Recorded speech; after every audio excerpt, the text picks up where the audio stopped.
16 जनवरी वो तारीख जब हिंदुस्तान में कोरोना के खिलाफ जंग की शुरुआत हुई, यानी टीकाकरण अभियान की शुरुआत हुई।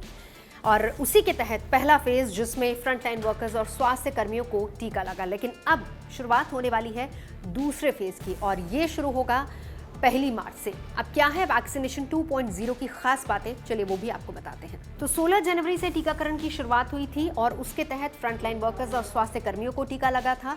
सरकार की तरफ से ये मुफ्त टीका लगवाया गया था और करीब करीब 1 करोड़ लोगों को ये वैक्सीन दिया जा चुका है। और अब 1 मार्च से सेकेंड फेज की शुरुआत हो रही है, जिसमें कोशिश ये की जाएगी कि अगस्त से लेकर सितंबर तक के महीने तक पहुंचते पहुंचते करीब करीब 30 करोड़ लोगों को कोरोना का इंजेक्शन लग जाए।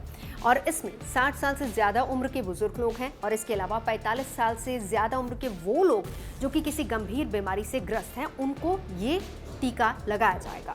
सेकेंड फेज में कोरोना टीकाकरण का काम 10,000 सरकारी सेंटर्स पर होगा, जिसके लिए लक्ष्य भी सरकार ने बनाया है। अब सेकेंड फेज की सबसे खास बात एक और होगी कि अब कोरोना वैक्सीनेशन प्राइवेट सेंटर्स पर भी उपलब्ध होगा। यानी अगर आप किसी सरकारी सेंटर में जाकर टीका नहीं भी लगवाना चाहते हैं तो भी आप किसी प्राइवेट सेंटर में जाकर इंजेक्शन लगवा सकते हैं।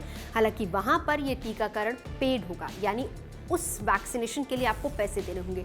अब कितने पैसे देने होंगे इसके बारे में फिलहाल स्वास्थ्य मंत्रालय की तरफ से कुछ दिन बाद सारी गाइडलाइंस जारी भी कर दी जाएंगी। तो ऐसे 20,000 प्राइवेट सेंटर्स हैं जिनको चिन्हित किया गया है, जहां पर टीकाकरण सरकारी के साथ साथ प्राइवेट सेंटर्स पर भी उपलब्ध हो जाएगा 1 मार्च से। सेकेंड फेज 1 मार्च से शुरू हो रहा है, लेकिन कितना अलग होगा ये पहले फेज से वो भी समझना बहुत जरूरी है। तो आपको बता दें कि पहले फेज में तमाम जो फ्रंटलाइन वर्कर्स और स्वास्थ्य कर्मी हैं उनको ये टीका लगा था, जिनका डेटा पहले से सरकार के पास था और उसी के तहत जो कोविन ऐप थी उसमें आपने अपनी डिटेल्स डाली और जिसके तहत आपको सेंटर्स के बारे में भी जानकारी दी गई। यानी मैसेज जो उनके पास गया उसी के आधार पर उनका ये टीकाकरण हुआ।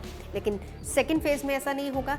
सेकेंड फेज में आपको कोविन ऐप में जाकर अपनी सारी जानकारी वहां पर रजिस्टर करनी होगी, जिसके बाद आपके पास एक मैसेज आएगा और उस मैसेज के आधार पर आप नियरेस्ट सेंटर में जाकर टीका लगवा सकते हैं और उसके लिए भी डेट बाकायदा आपको उस मैसेज के जरिए ही मिलेगी।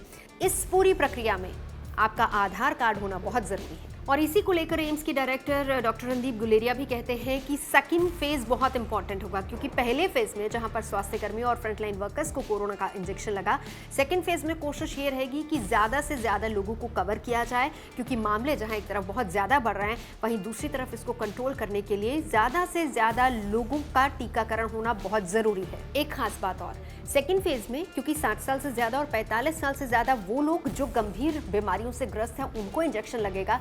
तो ऐसे में वो गंभीर बीमारियां कौन सी हैं, इसको लेकर डॉक्टर रणदीप गुलेरिया ने क्लियर कर दिया है कि सरकार इसके बारे में गाइडलाइंस जारी करेगी। लेकिन ये माना जा रहा है कि डायबिटीज, कैंसर जैसी बीमारियों से ग्रस्त 45 साल से ज्यादा उम्र के लोगों को ये इंजेक्शन दिया जाएगा।